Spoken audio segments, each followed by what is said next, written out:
Joe Biden is the Hillary Clinton of 2020.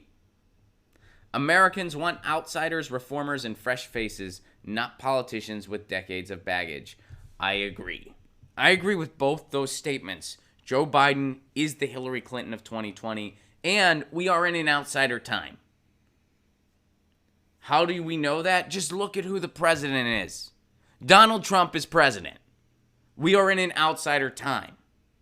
He billed himself as an outsider. It was a lie. He's just he's an insider just on the opposite end of the fence.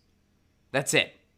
He's still a plutocrat. He's still a right-wing demagogue. He's still an insider. He was just on the other side. He was on the side buying the politicians, not being the politician himself. He even said that. Those are his words. That's not even an insult to Donald Trump even, because he says that himself. He said something along those lines himself. And by the GOP standards, that's an outsider. The person buying the politicians who talks meaner, that's an outsider by their standards. Policy-wise, he's completely the same. But it's an outsider time. He spoke like an outsider. People migrated to him because they thought he was some outsider. They were like, we want an atypical politician. We're tired of the Washington status quo. So that's what people want all across the board. That's why when I see Bernie Sanders in particular, when Bernie says some of these things where he wants to sound presidential and he's trying to extend the olive branch and he's trying to play the game, I'm like, Bernie, that's not a formula for victory. If it was, that's one thing. I get it. You're trying to be president. You got to play the game to an extent. I get it. That's why someone like me never wants to run for office in a million years. But it's an outsider time. Be the outsider that you are. Why not? Why not celebrate? I mean, Bernie didn't build the movement he's built so far by catering to the mainstream narrative. That's for damn sure. We are in an outsider time. So I hope that the progressives, Bernie Sanders, Tulsi Gabbard, I hope they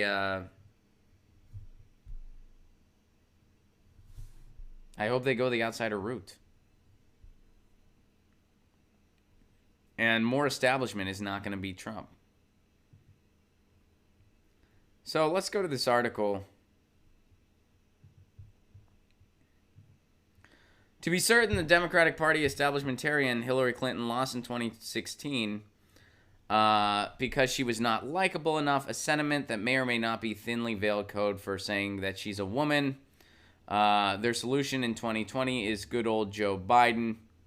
So I really like the headline and the notion of this article. I don't, but as far as just rehashing 2016, I find it very tired. A sentiment like this is incredibly tired. And, to rehash it again, I think is just beyond counterproductive at this point. I mean, how many times can you say the same thing over and over again? Did Hillary Clinton face all kinds of sexism throughout her entire career? Of course she did. Of course she did. And all female politicians have. Nobody has ever suggested otherwise. But to say that's the only reason she lost is really deflecting a lot of what's really going on. I had a conversation with my sister because we got into a lot of arguments in 2016. And I had a conversation with her recently where she said, you know what, you were right.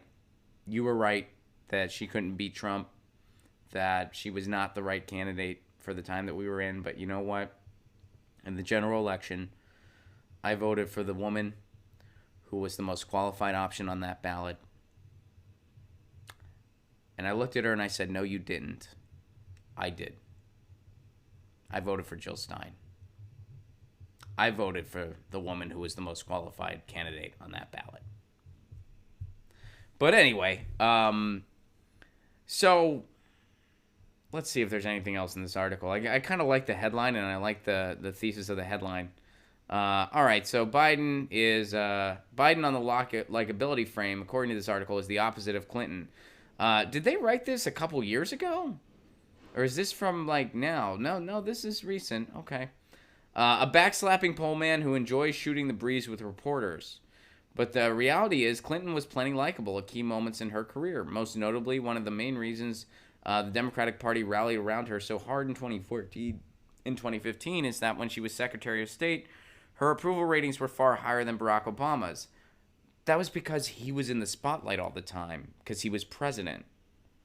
What about in 2008 when everybody told her she couldn't win because of how disliked she was? Which was true. Okay, look, I think I like the headline of this article. I like the subtext. I feel like this is just a rehashing of everything that got us to Trump, and I have no desire to recycle this shit. Not saying the article shit. I'm just saying I have no desire to recycle this stuff. Let's see. Here's something. Here's a good question that's worth pondering. Why nominate another Iraq hawk? Amen. Amen. You know how you can just sum up this article? Let's keep doing the same thing over and over again and expecting different results. Because that's the definition of sanity, right? Nope. Reverse that. That's the definition of insanity. That is the definition of insanity. So yeah, Joe Biden is the Hillary Clinton of 2020. So if you run Joe Biden against Trump, what do you think is going to happen? What happened in 2016? And he's already accumulating baggage. Oh, and where did he start out his campaign? With a bunch of Comcast executives. That's where Joe Biden started his campaign. Is it a surprise that he can't even get net neutrality right? All right. Get your news on with Ron. Don't you want to know what's going on? We're getting our news on today. Get your news on with Ron. Don't you want to know what's going on? We're getting our news on today. You can tweet me an article at Ron Placone. We'll go through it together and make it our own. Get your news on with Ron.